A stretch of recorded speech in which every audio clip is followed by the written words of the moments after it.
Welcome to JK Wisdom World. சமச்சீர் book series for டிஎன்பிஎஸ்சியில் இன்னைக்கு நம்ம ஹிஸ்ட்ரி பார்க்க போகிறோம். Freedom struggle in Tamil Nadu. இந்த லெசன் 10th ஸ்டாண்டர்ட் சமச்சீர் புக்கில் 9th லெசனாக கொடுத்துருக்காங்க. இது சிலபஸில் யூனிட் 8ல் role of Tamil Nadu in freedom struggle அப்படிங்கிற டாபிக் கீழே கவர் ஆகுது.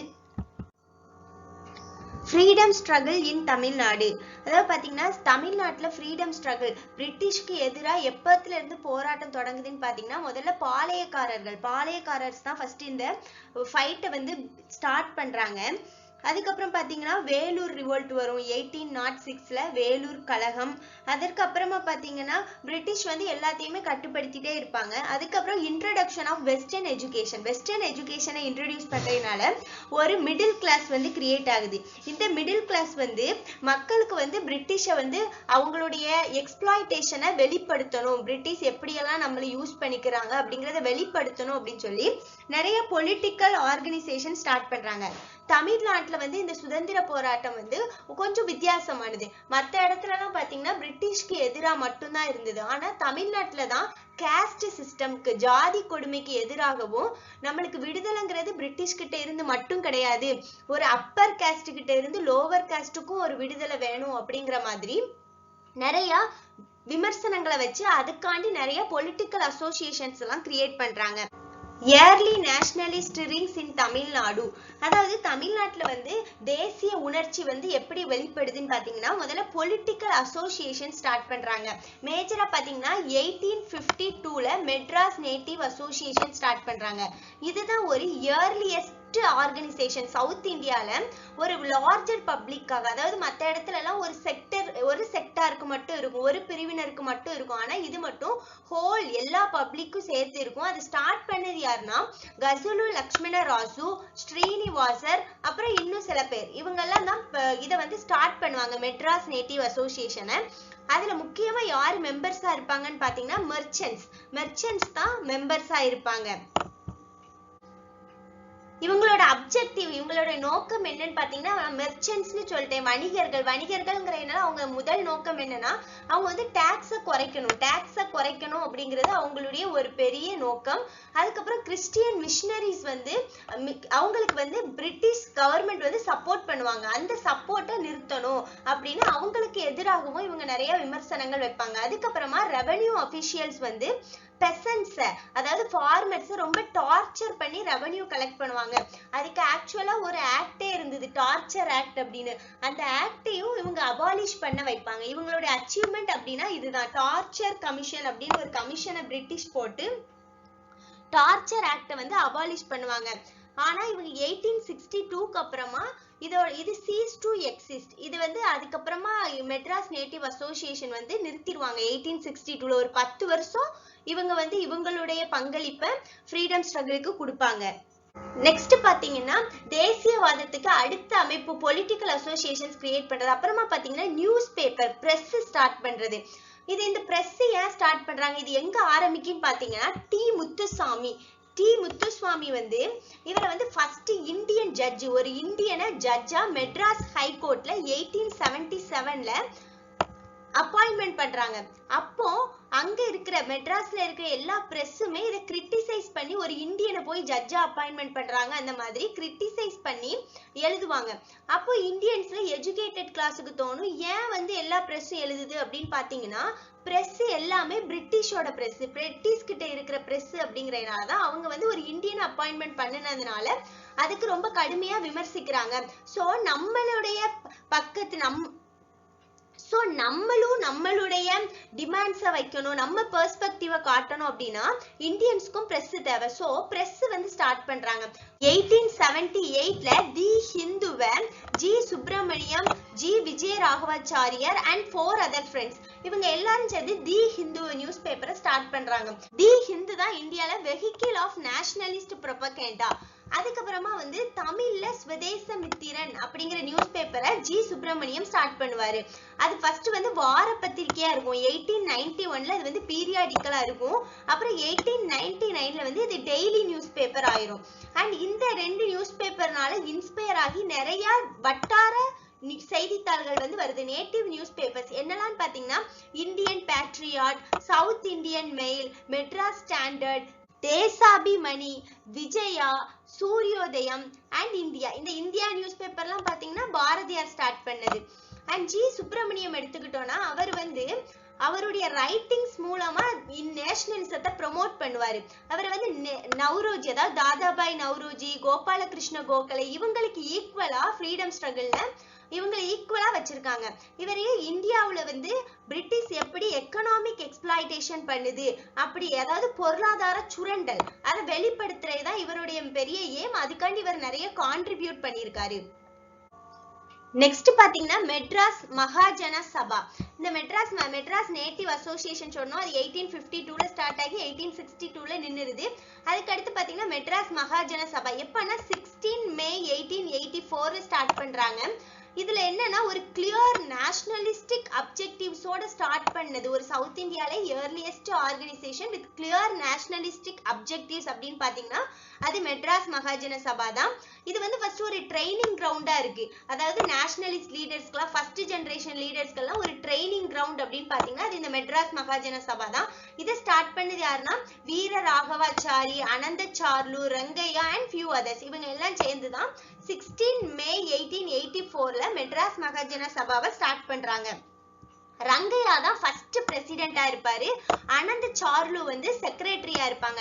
இதோட அப்ஜெக்டிவ் என்னன்னு பாத்தீங்கன்னா மக்கள்கிட்ட அவங்களுடைய ஒருமித்த கருத்துக்களை ஒண்ணு சேர்த்து அதை கவர்மெண்ட் கிட்ட பிரசன்ட் பண்றது. இதுதான் எங்களுடைய டிமாண்ட், இதெல்லாம் எங்களுக்கு வேணும் அப்படின்னு சொல்லி கவர்மெண்ட் கிட்ட ரெப்ரசன்ட் பண்றதுக்காக ஒரு அமைப்பு ஸ்டார்ட் பண்றாங்க. இவங்க என்னென்ன டிமாண்ட்ஸ் வைக்கிறாங்கன்னு பாத்தீங்கன்னா சிவில் சர்வீஸ் எக்ஸாமினேஷனை வந்து 2 இடத்துல இங்கிலாந்துலயும் நடத்தணும், இந்தியாலயும் நடத்தணும். முன்னாடி எல்லாம் ஃபர்ஸ்ட் சிவில் சர்வீஸ் எக்ஸாம் வந்து இங்கிலாந்துல மட்டும்தான் இருக்கணும். ஐஏஎஸ் எக்ஸாம் பாஸ் பண்ணணும்னா நீங்க இங்கிலாந்துல போய் தான் எக்ஸாம் எழுதணும். அப்போ அது இந்தியாலயும் நடத்தணும் அப்படிங்கிற டிமாண்டே இவங்க வைக்கிறாங்க. அதுக்கப்புறம் பாத்தீங்கன்னா இந்தியா கவுன்சில் ஆஃப் இந்தியா அப்படின்னு லண்டன்ல இருக்கு, அதை வந்து அபாலிஷ் பண்ணணும். அண்ட் அப்புறம் டாக்ஸை வந்து ரெடியூஸ் பண்ணணும் அண்ட் சிவில் அண்ட் மிலிட்டரி எக்ஸ்பெண்டிச்சரை வந்து குறைக்கணும். இது எல்லாம் தான் இவங்களுடைய டிமாண்டா இருந்துச்சு. இவங்க வந்து நிறைய மீட்டிங்ஸ் நடத்துவாங்க, நிறைய டிபேட் பண்ணுவாங்க. அண்ட் அதுக்கப்புறமா லேட்டரா 1885ல இந்தியன் நேஷனல் காங்கிரஸ் ஸ்டார்ட் பண்ணச்சுல இவங்களுடைய டிமாண்ட்ஸ் எல்லாத்தையுமே இந்தியன் நேஷனல் காங்கிரஸ் அடாப்ட் பண்ணிக்கிடுது. ஸோ இந்த ஆர்கனைசேஷன் வந்து இந்தியன் நேஷனல் காங்கிரஸோட மெர்ஜ் ஆன மாதிரி ஆகிருச்சு. இந்தியன் நேஷனல் காங்கிரஸ் ஸ்டார்ட் ஆகிறதுக்கு முதல் காரணம் என்ன பாத்தீங்கன்னா இப்ப பார்த்தோம்ல மெட்ராஸ் மகாஜன சபா, இதே மாதிரி ப்ரொவிஷனல் அசோசியேஷன்ஸ் தான் காரணமா இருக்காங்க. இவங்க எல்லாருமே இதே மாதிரி பாம்பேல ஒண்ணு இருக்கும், பாம்பே அசோசியேஷன் அப்படின்னு சொல்லி அவங்க எல்லாரும் சேர்ந்துதான் நம்ம ஏன் ஒவ்வொரு ஏரியாவுக்கு ஒவ்வொரு ஆர்கனைசேஷன் வச்சிருக்கோம், இந்தியா முழுக்க நம்மளுக்கு ஒரு ஆர்கனைசேஷன் தேவை, அப்படின்னா தான் பிரிட்டிஷ் கிட்ட நம்ம டிமாண்டை வந்து கிளியரா எடுத்து வைக்க முடியும் அப்படின்னு சொல்லிதான் அவங்க இந்த மாதிரி இந்தியன் நேஷனல் காங்கிரஸ் அப்படின்னு ஸ்டார்ட் பண்றாங்க. இது வந்து நிறைய இடத்துல இந்தியன் நேஷனல் காங்கிரஸ் பத்தி இந்த மாதிரி ஒரு அமைப்பு வேணும் நிறைய இடத்துல மீட்டிங்ஸ்ல பேசுவாங்க. அண்ட் அதே மாதிரி தான் ஒரு மீட்டிங் டிசம்பர் 1884ல தியோசாபிக்கல் சொசைட்டி, இந்த தியோசாபிக்கல் சொசைட்டி மீட்டிங்ல தான் இந்தியன் நேஷனல் காங்கிரஸ் வேணும் அப்படின்னு சொல்லி டிமாண்ட் வைக்கிறாங்க. அங்க யாரெல்லாம் அட்டென்ட் பண்றாங்கன்னு பாத்தீங்கன்னா இந்த மீட்டிங்கை தாதாபாய் நவ்ரோஜி, கேடி திலக், சுரேந்திரநாத் பானர்ஜி இவங்க எல்லாம் அட்டென்ட் பண்றாங்க. மெட்ராஸ்ல இருந்து ஜி சுப்பிரமணியம், ரங்கையா, அனந்த சார்லு இவங்க எல்லாம் போய் அந்த மீட்டிங்கை அட்டென்ட் பண்றாங்க. அந்த மீட்டிங்ல இந்தியன் நேஷனல் காங்கிரஸ் உருவாக்கணும் அப்படின்னு டிசைட் பண்றாங்க. அண்ட் இந்தியன் நேஷனல் காங்கிரஸ் உருவாக்குறது first session Indian National Congress எங்க நடக்குன்னு பாத்தீங்கன்னா 1885ல பாம்பேல நடக்கு. இதுக்கு ஃபர்ஸ்ட் பிரசிடென்ட்டா யார் இருப்பார் பாத்தீங்கன்னா WC பானர்ஜி இருப்பாரு. அதுல டோட்டலா 72 பேர் கலந்துக்கிடுவாங்க. அதுல 22 பேர் மெட்ராஸ்ல இருந்து வந்திருப்பாங்க.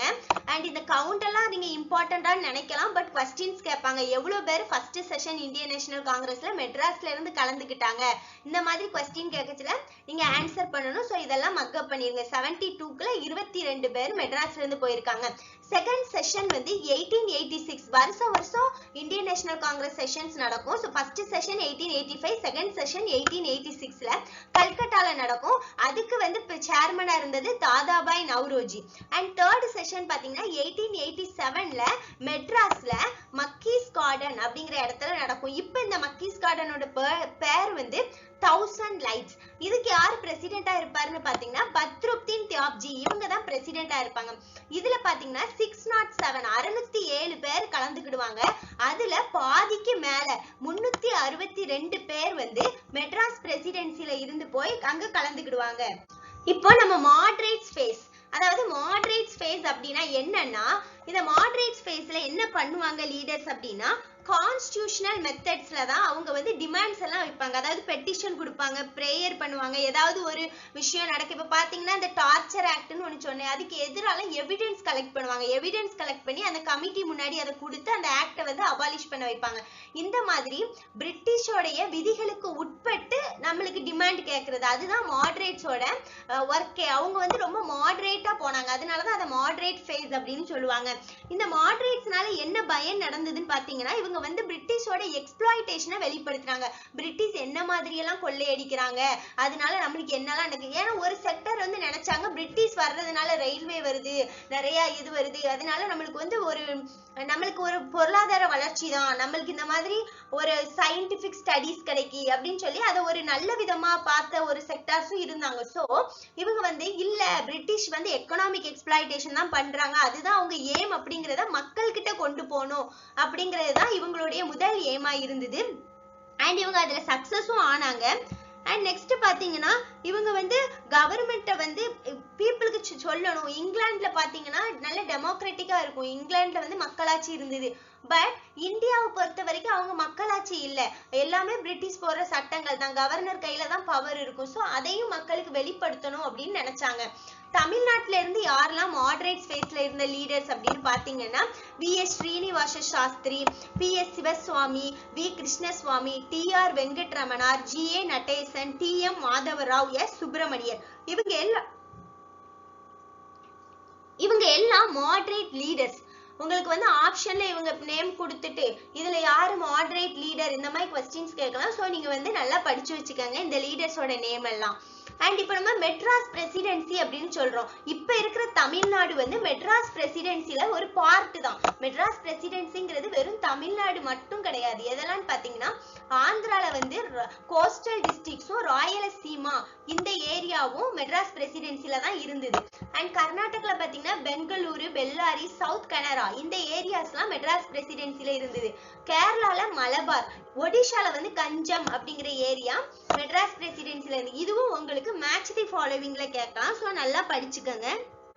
நெக்ஸ்ட் பாத்தீங்கன்னா ஸ்வதேசி மூவ்மெண்ட். ஸ்வதேசி மூவ்மெண்ட் பாத்தீங்கன்னா இதுல ஒரு பெரிய டிரான்ஸ்ஃபர்மேஷன் நடந்தது அப்படின்னு தான் நம்ம சொல்லலாம். மாடரேட் ஃபேஸ்ன்னு நம்ம பார்த்தோம். இந்த மாடரேட் ஃபேஸ்ல இருந்து ஒரு எக்ஸ்ட்ரீமிஸ்ட் ஃபேஸுக்கு வந்த டைம் வந்து இந்த ஸ்வதேசி தான். அதாவது அது வரைக்கும் பெட்டிஷன் கொடுத்து பிரேயர் பண்ணி மீட்டிங் போட்டாலே பிரிட்டிஷ் வந்து நம்மளுக்கு எல்லாம் செய்வாங்க அப்படின்னு எதிர்பார்த்துக்கிட்டு இருந்த தருணம் மாறி, இல்ல ஒரு மாஸ் பப்ளிக் மீட்டிங்ஸ் வைக்கணும், மக்களை திரட்டணும் அப்படிங்கிற எண்ணம் இந்த ஸ்வதேசி மீட்டிங்ல தான் வருது. ஏன் ஸ்வதேசி வருதுன்னு பாத்தீங்கன்னா, பார்ட்டிஷன் ஆஃப் பெங்கால் 1905ல பெங்கால ரெண்டா பிரிக்கிறாங்க. அதுவும் அவங்க கம்யூனல் லைன்ஸ்ல முஸ்லிம் ஹிந்து அப்படின்னு கம்யூனல் லைன்ல பிரிக்கச்சுல மக்கள் வந்து அங்க போராட்டம் பண்றாங்க. அதுக்குதான் ஸ்வதேசி மூவ்மெண்ட் அப்படின்னு ஸ்வதேசி மூவ்மெண்ட்டை ஸ்டார்ட் பண்றாங்க. இந்த டைம்ல என்ன ஆகுதுன்னு பாத்தீங்கன்னா, ஒரு பாப்புலர் லீடர்ஸ் வந்து எமர்ஜ் ஆகுறாங்க. அது எக்ஸ்ட்ரீமிஸ்ட் லீடர், லால் பால் பால்னு சொல்லுவோம். அதாவது லாலா லஜபதி ராய், பால கங்காதர திலக், அப்புறம் பிபின் சந்திரபால், இவங்க 3 பேரு எக்ஸ்ட்ரீமிஸ்ட் லீடர். இவங்க வந்து வர்றாங்க. எஸ்பெஷலி பெங்கால்ல பாத்தீங்கன்னா பிபின் சந்திரபால், பஞ்சாப்ல வந்து லாலா லஜபதி ராய், மகாராஷ்டிரா வந்து பால கங்காதர திலக், இவங்க எல்லாம் பாப்புலர் லீடர்ஸா எமர்ஜ் ஆகுறாங்க. இவங்க என்ன சொல்றாங்கன்னா, மக்களை திரட்டணும் அப்படின்னு சொல்றாங்க. அப்ப வந்து கல்கட்டா காங்கிரஸ்ல வந்து ஒரு ரெசல்யூஷன் பாஸ் பண்றாங்க. அதுல என்ன சொல்றாங்கன்னா, ஸ்வதேசி அப்படின்னா என்னன்னா, நம்ம நாட்டு பொருட்களை மட்டும்தான் பயன்படுத்தணும். செகண்ட் பாத்தீங்கன்னா பாய்காட்னா ஃபாரின் கூட்ஸ் வந்து பாய்காட் பண்ணணும், அதாவது வெளிநாட்டு பொருட்களை வந்து புறக்கணிக்கணும். அண்ட் நேஷனல் எஜுகேஷன், தேசிய அளவுல எஜுகேஷன் கொடுக்கணும். இந்த மாதிரி 3 விதமான டிமாண்ட்ஸ் வைக்கிறாங்க. அண்ட் இதுக்கு வந்து நம்ம இப்போ இந்த ஸ்வதேசி மூவ்மெண்ட் வந்து நம்ம ஃப்ரீடம் ஸ்ட்ரகிள் இன் தமிழ்நாடு பாத்துக்கிட்டோம். இது இந்தியால ஸ்வதேசி மூவ்மெண்ட். அதே தமிழ்நாட்டுல ரெஸ்பான்ஸ் எப்படி இருக்குன்னு பாத்தீங்கன்னா, முக்கிய முக்கியமான லீடர்ஸ் வந்து வி.ஓ. சிதம்பரனார், வி. சக்கரையர், சுப்பிரமணிய பாரதி அண்ட் சுரேந்திரநாத் ஆர்யா. இவங்க எல்லாம் தமிழ்நாட்டுல லீடர்ஸா இருக்காங்க. ஃபர்ஸ்ட் டைம் தமிழ் யூஸ் பண்றாங்க. அதாவது பப்ளிக் மீட்டிங்ஸ்ல எல்லாம் தமிழை யூஸ் பண்ணி மக்களை திரட்டுறாங்க. இதுல பாத்தீங்கன்னா சுப்பிரமணிய பாரதியோட அந்த அவருடைய அந்த சுதந்திரத்திற்காக அவருடைய பேட்ரியாட்டிக் சாங்ஸ் எல்லாம் சுதந்திர உணர்வு மிக்க அவருடைய அந்த வீரம் மிக்க பாடல்கள் மூலமா மக்களை திரட்டுறாரு. ஒரு எமோஷன்ஸ் கிரியேட் ஆகுது. அதுக்கப்புறமா ஆல்ரெடி உங்க நிறைய ஜேர்னல்ஸ் எல்லாம் ஸ்டார்ட் பண்ணி சுப்பிரமணியம் பாத்தீங்கன்னா ஸ்வதேசமித்திரன் வச்சிருப்பாரு. அதே மாதிரி பாரதியார் வந்து இந்தியா நியூஸ் பேப்பர். இந்த நியூஸ் பேப்பர் மூலமா இவங்க எல்லாம் மக்களை வெளிப்படுத்தி மக்களை திரட்டுறாங்க. அந்த டைம்ல எக்ஸ்ட்ரீமிஸ்ட் லீடர் பிபின் சந்திரபால் வந்து மெட்ராஸ் வந்திருப்பாரு. அவர் வந்து லெக்சர்ஸ் எல்லாம் கொடுப்பாரு. அண்ட் ஸ்டூடெண்ட்ஸ், யூத் இவங்க எல்லாம் ரொம்ப பார்ட்டிசிபேட் பண்ணுவாங்க. அண்ட் ரொம்ப முக்கியமான ஒரு விஷயம் பாத்தீங்கன்னா தமிழ்நாட்டுல தூத்துக்குடியில ஸ்வதேசி ஸ்டீம் நேவிகேஷன் கம்பெனி, அதாவது கப்பலோட்டிய தமிழன் வி.ஓ. சிதம்பரனார் வந்து ஒரு 2 கப்பல் வாங்கி, அப்ப வந்து கப்பல் வந்து பிரிட்டிஷ்க்கு மட்டுமே இருந்தது. நேவிகேஷன் கம்பெனி வந்து பிரிட்டிஷ் மட்டும் வச்சிருந்தாங்க. சோ அதை கையில எடுக்கணும்னு நினைச்சு அவர் 2 ஷிப்ஸ் வாங்கி விடுவாரு. அது என்ன, காலியா லாவோ அப்படின்னு 2 ஷிப்ஸை வாங்கி அது எங்க விடுறான்னு பாத்தீங்கன்னா தூத்துக்குடியில இருந்து கொலம்போ அப்படின்னா ஸ்ரீலங்காவுக்கு அவர் வந்து விடுவாரு. பட் ஆனா பிரிட்டிஷ் கிட்ட தான் எல்லாமே இருக்கும். மணி பவர், அதாவது ஷிப்பிங், பேங்கிங் எல்லாமே பிரிட்டிஷ் கிட்ட இருந்ததுனால அவங்க வந்து பார்ஷியாலிட்டி காட்டுவாங்க. பிரிட்டிஷ்க்கு ஃபேவரா இருக்கும். அதே ஒரு இந்தியன் ஸ்டார்ட் பண்ணான்னு வச்சுக்கோங்க, டாக்ஸ் நிறைய கட்ட சொல்லுவாங்க. இந்த மாதிரி ஏதாவது ஒண்ணு பண்ணி அவங்க பிசினஸையே இது பண்ணிடுவாங்க. அந்த மாதிரி இதையும் பிரிட்டிஷ் வந்து பார்ஷியாலிட்டி காமிச்சு கடைசியில இது ஃபெயிலியரா தான் முடிஞ்சிச்சு வி.ஓ.சி ஸ்டார்ட் பண்ணது. பட் ஆனா இது ரொம்ப முக்கியமான விஷயம். எல்லாருமே ஸ்வதேசி மூவ்மெண்ட் அப்படிங்கறதுல ஒரு வந்து ஸ்வதேசி கடை வைக்கிறது, அதாவது இந்தியாவுல தயாரிக்கப்பட்ட பொருட்களை வச்சு விற்கிறது, இந்த மாதிரி தான் பண்ணாங்க. பட் வி.ஓ.சி வந்து ஒரு பெரிய ஸ்டீம் நேவிகேஷன் கம்பெனியே ஸ்டார்ட் பண்ணார். சோ இது ரொம்ப முக்கியமான ஒரு விஷயம், தமிழ்நாட்டோட கான்ட்ரிபியூஷன். வி.ஓ.சி அண்ட் சுப்பிரமணிய சிவா 2 பேரும் யூரோப்பியன் ஓன் மில் கோரல் மில் ஸ்ட்ரைக் 1908ல இது பண்ணுவாங்க. இந்த டைம்ல வந்து இந்த இயர் ரொம்ப முக்கியம். கோரல் மில் ஸ்ட்ரைக் எப்ப நடந்ததுன்னு கேட்பாங்க. 1908. அந்த டைம்ல தான் பிபின் சந்திரபாலை அரெஸ்ட் பண்ணி ரிலீஸ் பண்ணிருப்பாங்க. சோ பிபின் சந்திரபால் ரிலீஸ் ஆனதை செலிப்ரேட் பண்றதுக்காக வி.ஓ.சி வந்து மீட்டிங் அரேஞ்ச் பண்ணுவாரு. சோ இவங்க 2 பேரையுமே செடிஷன் கேஸ்ல அரெஸ்ட் பண்ணிடுவாங்க. வி.ஓ.சிக்கு வந்து இரட்டை ஆயுள் தண்டனை, அதாவது 2 லைஃப் இம்ப்ரிசன்மெண்ட்ஸ் கொடுத்துருவாங்க.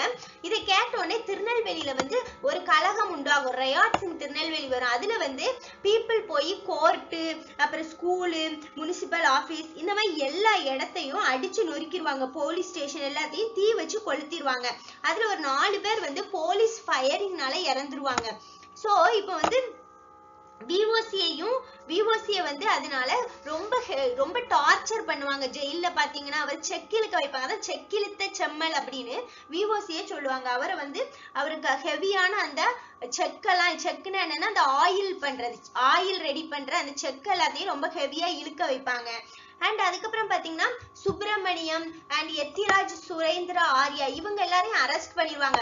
இவங்க எல்லாம் அரெஸ்ட் பண்ணிட்டு இருந்த உடனே பாரதியார் என்ன பண்ணுவாருன்னா அவரையும் அரெஸ்ட் பண்ணதான் வருவாங்க. சோ அவரு வேகமா பாண்டிச்சேரி போயிடுவார். பாண்டிச்சேரி அந்த டைம்ல பிரெஞ்சு ரூல்ல இருந்தது.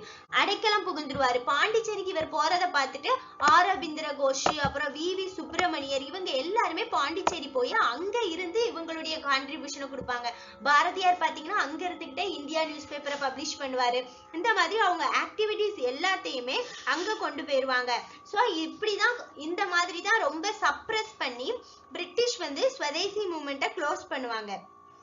இந்த ஸ்வதேசி மூவ்மெண்ட்னால என்ன ஆகுதுன்னு பாத்தீங்கன்னா எல்லா லீடர்ஸையும் அரெஸ்ட் பண்ணிடுறாங்க. அதனால யூத் வந்து நிறைய பேர் பார்ட்டிசிபேட் பண்றாங்க. அவங்களுக்கு என்ன பண்றதே தெரியாது. சோ அவங்க எல்லாருமே ரெவல்யூஷனரி ஆக்டிவிட்டீஸ்ல ஸ்டார்ட் பண்ண ஆரம்பிச்சிருவாங்க. ஆக்சுவலா பாண்டிச்சேரியில இருந்தே, பாண்டிச்சேரி வந்து பிரெஞ்சு ஏரியாங்கிறேன்னா அவங்களுக்கு அது வந்து ஒரு சேஃப் ஹெவன் ஆயிரும். அங்க இருந்து ரெவல்யூஷனரிஸ் வந்து அவங்க ஆக்டிவிட்டீஸை செஞ்சுக்கிட்டே இருப்பாங்க. அண்ட் இந்த ரெவல்யூஷனரிஸ்க்கு ட்ரெயின் பண்ணது யாருன்னா இந்தியா ஹவுஸ் அப்படின்னு லண்டன்ல இருக்கும். லண்டன்ல இந்தியா ஹவுஸ் தான் இவங்களுக்கு ட்ரைனிங் கொடுப்பாங்க. அண்ட் பாரிஸ்லயும் இந்தியா ஹவுஸ் இருக்கும். லண்டன்ல அவங்களை இது பண்ணோடனே பாரிஸ் போயிருவாங்க.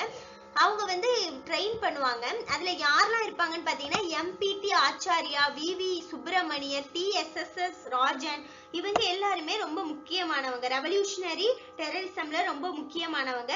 அப்போ வந்து பாண்டிச்சேரியில இருந்துகிட்டு மெட்ராஸ்ல ரெவல்யூஷனரி லிட்ரேச்சரை பரப்புவாங்க. அதாவது பேப்பர்ஸ், ரெவல்யூஷனரி பேப்பர்ஸ் பாத்தீங்கன்னா இந்தியா, விஜயா, சூரியோதயம் இதெல்லாம் ரெவல்யூஷனரி பேப்பர்ஸ். இந்த மாதிரி ரேடிக்கல் பேப்பர்ஸா பாண்டிச்சேரியில இருந்து இவங்க வந்து பப்ளிஷ் பண்ணிக்கிட்டே இருப்பாங்க. அண்ட் இந்த அப்போ வந்து பிரிட்டிஷ் வந்து பாரதியாரோட போயம் எல்லாத்தையுமே பேன் பண்ணிரும், அதெல்லாம் வெளியிடக்கூடாது அப்படின்னு சொல்லிட்டு. அதுக்கப்புறமா ஆரோபிந்திர கோஷ் வந்து 1910ல அவரும் வி.வி. சுப்பிரமணியர் இவங்க 2 பேரும் பாண்டிச்சேரிக்கு போவாங்க. அவங்க 2 பேருமே ரெவல்யூஷனரி ஆக்டிவிட்டிஸ்ட். சோ இவங்க போனதுக்கு அப்புறமா இன்னமும் பாண்டிச்சேரியில வந்து அந்த ரெவல்யூஷனரி ஆக்டிவிட்டிஸ் எல்லாமே ரொம்ப இன்டென்ஸ் ஆயிரும். அதுக்கப்புறம் நிறைய இது பண்ணிக்கிட்டே இருப்பாங்க ரெவல்யூஷனரி ஆக்டிவிட்டிஸ் எல்லாத்தையுமே. இந்த ரெவல்யூஷனரி ஆக்டிவிட்டிஸ் வந்து ஃபர்ஸ்ட் வேர்ல்டு வார் வர்ற வரைக்கும் நடந்துகிட்டே இருக்கும். அதனால என்ன ஆகும்னு பாத்தீங்கன்னா ரெவல்யூஷனரி பாரத மாதா சொசைட்டி அப்படின்னு 1904ல ஸ்டார்ட் பண்ணுவாங்க. யாருன்னா நீலகண்ட பிரம்மச்சாரி அவரும் அவருடைய ஃப்ரெண்ட்ஸும் சேர்ந்து ஸ்டார்ட் பண்ணுவாங்க. இது வந்து ஒரு சீக்ரெட் சொசைட்டி. இவங்களோட மெயின் எய்ம் என்னன்னு பாத்தீங்கன்னா பிரிட்டிஷ் அபிஷியல்ஸை கொன்னு நம்மளுடைய சுதந்திர உணர்வை வெளிப்படுத்தணும் அப்படிங்கறதுதான். இதுலதான் வாஞ்சிநாதன் இவர் இன்ஸ்பயர் ஆகி, இவர் யாருன்னா செங்கோட்டையில இருப்பவர். அவர் வந்து 17 ஜூன் 1911 அன்னைக்கு ராபர்ட் டபிள்யூ.டி. ஆஷே இவர் வந்து திருநெல்வேலியோட கலெக்டர், இவரை வந்து ஷூட் பண்ணிடுவாரு. எங்க வச்சுன்னு பாத்தீங்கன்னா மணியாச்சி ஜங்ஷன்ல வச்சு இவரை ஷூட் பண்ணி கொண்டு தானும் தன்னைத்தானே ஷூட் பண்ணிட்டு செத்துருவாரு. இதுதான் ஆஷே மர்டர் கேஸ். இந்த கேஸ் வாஞ்சிநாதன். இது எது காரணம்னா ரெவல்யூஷனரி ஆக்டிவிட்டிஸ்ல இது ரொம்ப முக்கியமானது. தமிழ்நாட்டுல பாரத மாதா சொசைட்டி, அதனால இவங்க வந்து வாஞ்சிநாதன். இது வந்து ரொம்ப இம்பார்ட்டன்டான ஒரு கொஸ்டின். இந்த ரெவல்யூஷனரி ஆக்டிவிட்டிஸ் வந்து ரொம்ப மக்கள்கிட்ட பிரசித்தி பெற்று இருந்ததா பாத்தீங்கன்னா இல்ல. மக்களை இதால இன்ஸ்பயர் பண்ண முடியல. மக்கள் யாருமே பிரிட்டிஷ் ஆபீசர்ஸ கொல்லணும், அவங்கள கொன்னுதான் நம்மளுக்கு விடுதலை கிடைக்கணும் அப்படின்னு மக்கள் நினைக்கல. ஏன்னா மக்களுடைய சப்போர்ட் வந்து இவங்களுக்கு கிடைக்கல. நெக்ஸ்ட் பாத்தீங்கன்னா Annie Besant and home rule movement. Annie Besant வந்து ஹோம் ரூல் மூவ்மெண்ட் ஸ்டார்ட் பண்ணுவாங்க. இவங்க வந்து அதாவது இந்த டைம்ல வந்து ரெவல்யூஷனரி ஆக்டிவிட்டிஸும் அரெஸ்ட் பண்ணிடுவாங்க, எக்ஸ்ட்ரீமிஸ்டையும் அரெஸ்ட் பண்ணிடுவாங்க.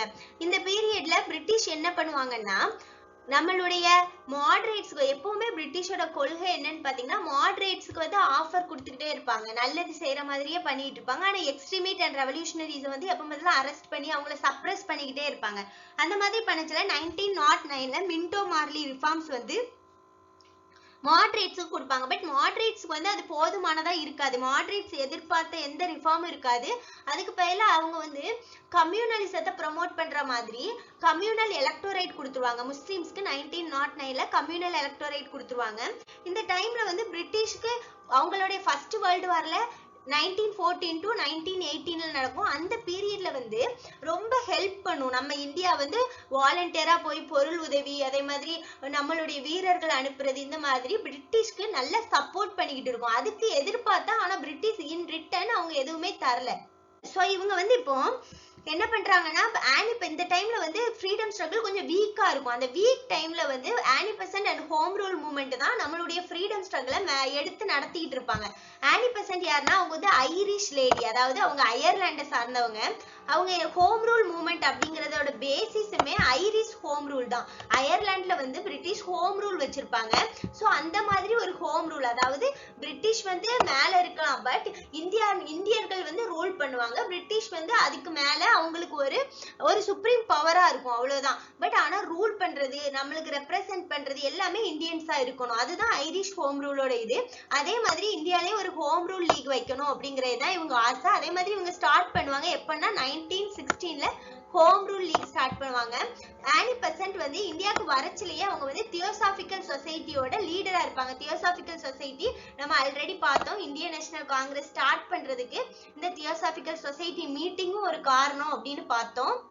சோ பாத்தீங்கன்னா இந்த ஹோம் ரூல் லீக்ல யாரெல்லாம் ஆனி பெசன்ட் ஹெல்ப் பண்ணுவாங்கன்னு பாத்தீங்கன்னா இவங்க 3 பேர் தான். G S. அருண்டாலே, BB. Wadia, CP. Ramaswamy, இவங்க எல்லாம் இது பண்ணுவாங்க. இப்ப நம்ம இது வந்து தமிழ்நாடுல எப்படி இருந்தது ஃப்ரீடம் ஸ்ட்ரகிள் அப்படிங்கறதுனால நம்ம ஹோம் ரூல் லீக கொஞ்சம் கம்மியா பாக்குறோம். இந்தியால பாத்தீங்கன்னா ஹோம் ரூல் லீக வந்து முதல்ல ஆக்சுவலா ஸ்டார்ட் பண்ண பால கங்காதர திலக். ஐடியா கொடுத்தது நம்மளோட ஆனி பெசன்ட் தான். அவங்களுக்கு முன்னாடி ஒரு 4-5 மாசத்துக்கு முன்னாடியே பால கங்காதர திலக் வந்து ஸ்டார்ட் பண்ணிடுவாங்க. நம்ம அதை வந்து இன்னும் நம்ம இந்தியாவை பத்தி பார்க்கறதுல நம்ம அதெல்லாம் பார்க்கலாம்.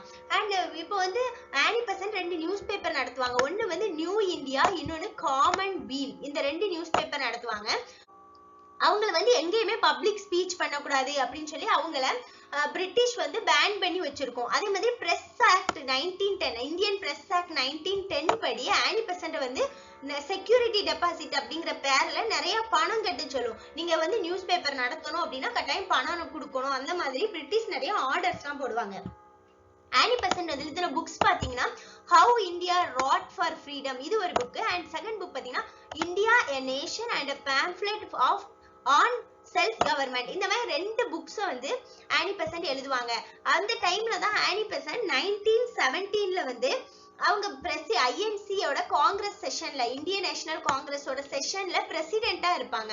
1917ல இவங்க வந்து ஹெட் பண்ணுவாங்க. क्वेश्चन கேட்பாங்க, இந்தியாலயே ஃபர்ஸ்ட் விமன் ஐஎன்சி அதாவது காங்கிரஸ் செஷனை பிரிசைட் ஓவர் பண்ணது யாரு அப்படின்னு கேட்டாங்கன்னா அது வந்து நம்மளுடைய ஆனி பெசன்ட் தான். அதே இந்தியன் விமன் யாரு அப்படின்னு கேட்டாங்கன்னா சரோஜினி நாயுடு. விமன் அப்படின்னு கேட்டாங்கன்னா ஆனி பெசன்ட் போடணும். அதே இந்தியன் விமன் அப்படின்னு கேட்டாங்கன்னா சரோஜினி நாயுடு போடணும். அண்ட் ஹோம் ரூல் மூவ்மெண்டோடைய ஒரு மெம்பர் தான் நம்ம பிபி வாடியா. நம்ம ஆல்ரெடி பார்த்தோம் பிபி வாடியா. இந்த பிபி வாடியா என்ன பண்ணுவாருன்னா ஒர்க்கிங் கிளாஸ் பீப்புளை ஆர்கனைஸ் பண்ணி ட்ரேட் யூனியனை வந்து கிரியேட் பண்ணுவாரு. இந்த மாதிரி ட்ரேட் யூனியன் கிரியேட் பண்றதுல இவர் ஒரு முன்னோடின்னு வச்சுக்கலாம். இவங்க நிறைய ஒர்க்கிங் கிளாஸ் இது பண்றதுனால அதாவது ஒர்க்கர்ஸை ஃப்ரீடம் ஸ்ட்ரகிள்குள்ள கொண்டு வர்றதுக்கு இந்த ஹோம் ரூல் மூவ்மெண்ட் பிபி வாடியானா ஒரு முக்கியமான இது. அண்ட் நம்மளுடைய ஆனி பெசன்ட்டோட ஒரு முக்கியமான கோட்ஸ். இந்த கோட்ஸ் வந்து அடிக்கடி क्वेश्चनல நீங்க பார்க்கலாம். Better bullet cards and freedom than a train deluxe with subjection அப்படிங்கறது அவங்களுடைய கோட்ஸ். அதாவது நம்ம வந்து மாட்டு வண்டியிலேயே போய்க்கலாம். மாட்டு வண்டியில சுதந்திரமா போறதே போலாம். ஆனா நல்ல ட்ரெயின்ல அடிமை முறையில நம்ம போறதுக்கு ஒரு மாட்டு வண்டியில சந்தோஷமா போய்க்கலாம் அப்படின்னு சொல்றதுதான் இந்த quotes. Better bullet cards and freedom than a train deluxe with subjection. இது யாரு சொன்னாங்கன்னு பாத்தீங்கன்னா ஆனி பெசன்ட் வந்து சொல்லுவாங்க. இந்த ஹோம் ரூல் மூவ்மெண்ட் மூலமா என்ன ஆகும்னா ஸ்டூடெண்ட்ஸ் எல்லாம் ரொம்ப ஆக்டிவ் ஆயிருவாங்க. ஃப்ரீடம் ஸ்ட்ரகிள்ல ஸ்டூடெண்ட்ஸ் ரொம்ப கொண்டு வந்துரும். அப்புறம் வாலண்டியர் குரூப்ஸ் கிரியேட் பண்ண, பாய்ஸ் ஸ்கவுட்ஸ் கிரியேட் பண்றது இந்த மாதிரி எல்லாம் நடக்கும். காந்தி வந்து 1915ல இந்தியா வராரு. 16ல சபர்மதி ஆசிரமம் ஸ்டார்ட் பண்ணுவார். 1916ல சபர்மதி ஆசிரமம் ஸ்டார்ட் பண்ணுவாரு. அவர் வந்ததுக்கு அப்புறமா அவர் வந்து இந்த ஃப்ரீடம் ஸ்ட்ரகிள முன்னாடி எடுத்துட்டு போறதுனால ஆனி பெசன்ட் அவங்களுடைய ஹோம் ரூல் லீக் எல்லாமே கொஞ்சம் கொஞ்சமா அதோடைய பவர் வந்து குறைஞ்சிக்கிட்டே வந்து அது கொஞ்சம் டல் ஆயிரும். இந்த லெசனோட கண்டினியூஷனை நம்ம பார்ட் 2 வீடியோல பார்க்கலாம். If you like the video, please share and subscribe. Thank you for watching this video.